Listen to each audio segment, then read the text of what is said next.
Hai, Assalamualaikum. Kali ini kita akan belajar menulis summary. Pernahkah teman-teman membuat ringkasan atau summary? Tentu saja pernah, bukan? Bahkan sering. Dalam kehidupan sehari-hari, pasti kita menjumpai pertanyaan seperti, apa cerita filmnya? Atau bagaimana pertandingannya? Atau bisa juga, belajar apa tadi di kelas? Kita pasti menjawabnya dengan membuat summary atau ringkasan. Kita tahu bahwa si penanya tidak memerlukan jawaban terperinci dari setiap kejadian dalam film, atau dalam pertandingan, atau kegiatan di kelas. Jadi kita bisa pilih kejadian-kejadian penting dan meringkasnya untuk menjadi jawaban. Meringkas juga bisa dilakukan setelah kita membaca, baik materi pelajaran maupun bacaan ringan.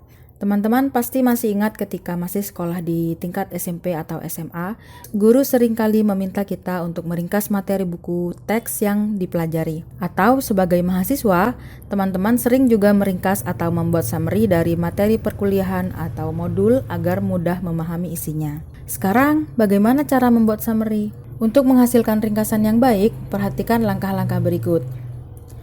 Pertama, baca teks beberapa kali sampai Anda paham isinya. Jangan sampai Anda membuat summary pada saat pertama kali membaca. Tentukan topik utama teks tersebut sehingga Anda bisa menentukan informasi penting yang terdapat dalam teks. Garis bawahi informasi penting atau beri catatan apabila diperlukan. Selanjutnya, tulis summary dengan kata-kata sendiri. Cantumkan informasi penting saja. Kemudian, tulis juga informasi pendukung utama untuk menjelaskan informasi inti, tetapi hindari keterangan yang sangat terperinci. Lalu, cantumkan sumber bacaan. Jangan lupa untuk melakukan ini.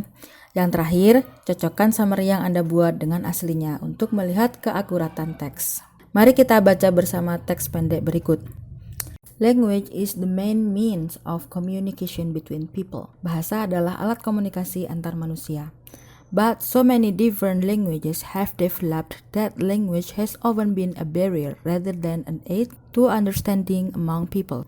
Tetapi begitu banyak bahasa yang berbeda telah berkembang sehingga seringkali bahasa menjadi penghalang daripada sekedar bantuan untuk memahami orang-orang. For many years, people have dreamed of setting up an international universal language which all people could speak and understand.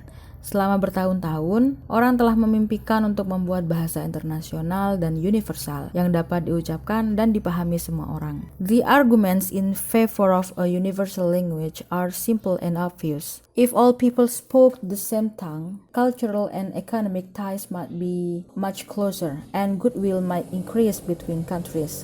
Argumen yang mendukung bahasa universal itu simpel dan jelas. Jika semua orang berbicara dengan bahasa yang sama, ikatan budaya dan ekonomi mungkin lebih dekat, dan hubungan baik antar negara mungkin meningkat. Nah, langkah selanjutnya setelah menemukan topik utama dan informasi penting yang terdapat dalam teks, kita tulis ringkasan teks ini dengan menggunakan kata-kata sendiri. Jangan lupa untuk mencantumkan sumber teks. Perhatikan hasil ringkasannya.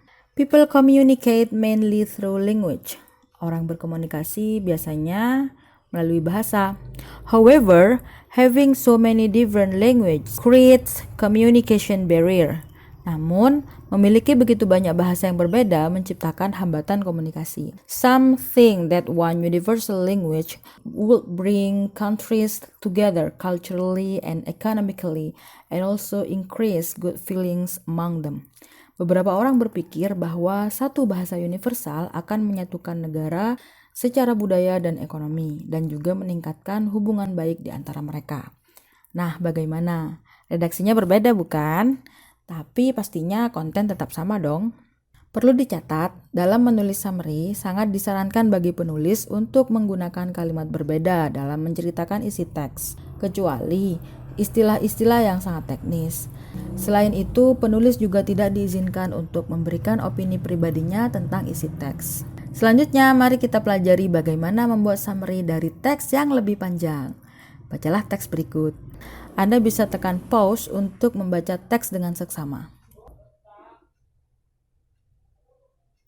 Sekarang bagaimana kita membuat summary dari teks yang panjang tersebut? Seberapa panjang ringkasan atau summary suatu teks, tidak ada aturan baku yang menentukan panjang pendeknya suatu summary. Yang pasti bahwa summary harus sesuai dengan artinya, yaitu ringkasan. Jadi harus lebih pendek dari aslinya. Berbeda dengan paraphrase yang mungkin saja dapat lebih panjang dari aslinya, karena harus menjelaskan hal-hal teknis yang terdapat dalam teks. Nah, panjang pendeknya summary tergantung pada keperluan summary itu. Baik, selanjutnya mari kita pelajari proses pembuatan summary. Sama halnya dengan langkah yang tadi ya, pertama kita membaca kembali teks berjudul Family. Anda bisa tekan pause sejenak, kemudian menentukan informasi penting yang terdapat dalam setiap paragraf. Seperti paragraf pertama, a family is a group of people who are bound together by marriage or by blood and they form a household. Keluarga adalah kelompok orang yang terikat oleh perkawinan atau karena hubungan darah dan mereka membentuk rumah tangga. If we notice, there are two kinds of families. The first is nuclear family and the other is an extended family. Jika kita perhatikan, ada dua macam keluarga. Yang pertama adalah keluarga inti dan yang lainnya adalah keluarga besar. Kemudian di paragraf ketiga, both kind of families have advantages and disadvantages. In nuclear family, they have their own life. Kedua jenis keluarga ini memiliki kelebihan dan kekurangan. Dalam keluarga inti, mereka memiliki kehidupan sehari-hari. On the other hand, an extended family has to support their relatives in financial and non-financial ways. Di sisi lain, keluarga besar harus menghidupi kerabatnya secara finansial dan non-finansial. Kemudian paragraf selanjutnya, although an extended family seems not suitable in modern times, Indonesia still has an extended family system. Meski keluarga besar sepertinya sudah tidak cocok di zaman modern ini, Indonesia masih memiliki sistem keluarga besar. Terakhir, the students should be taught the sense of the extended family in the classroom in order to have good circumstances such as cooperation, love, and caring in the class. Para siswa harus diajari pengertian keluarga besar di kelas agar memiliki keadaan yang baik seperti kerjasama, cinta, dan saling perhatian di kelas. Nah, dengan menggunakan informasi penting yang telah ditentukan, kita sebagai penulis membuat summary dengan menggunakan kata-kata sendiri. Agar summary menjadi paragraf yang baik, di mana kalimatnya saling menunjang dan utuh, bukan sekedar kelompok kalimat yang tidak saling berhubungan, kita bisa menggunakan transition atau kata penghubung seperti further, selanjutnya, although, walaupun, at the end, pada akhirnya, dan in order to, agar. Perhatikan hasil summary dari teks family berikut ini. Suratinah, 1995, in her article Family, said that there are two kinds of families that are a nuclear family and an extended family. She describes in detail the definition of both terms.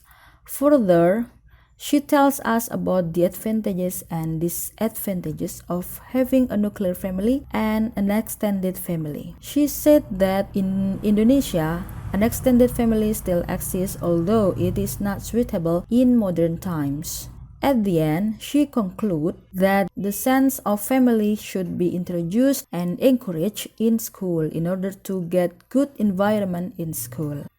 Berbeda bukan teksnya? Redaksinya juga berbeda dengan kalimat aslinya, cuman kontennya tetap sama. Jika kita bandingkan summary pertama dengan summary kedua, maka kita akan melihat perbedaan dalam menulis sumber. Pada summary pertama, sumber dicantumkan di akhir summary. Sedangkan pada summary kedua, teks family, sumber dicantumkan di awal summary. Kalimat pertama dalam summary kedua disebut introductory sentence atau kalimat pembuka atau pengantar yang terdiri dari dua komponen, yaitu the source atau sumber dan ide utama atau the main idea.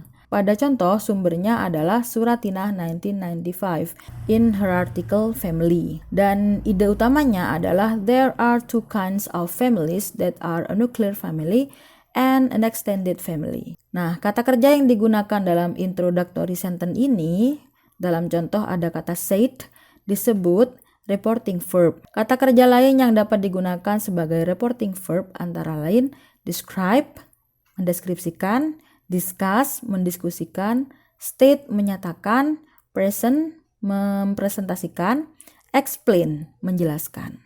Demikian video tentang cara membuat summary. Terima kasih.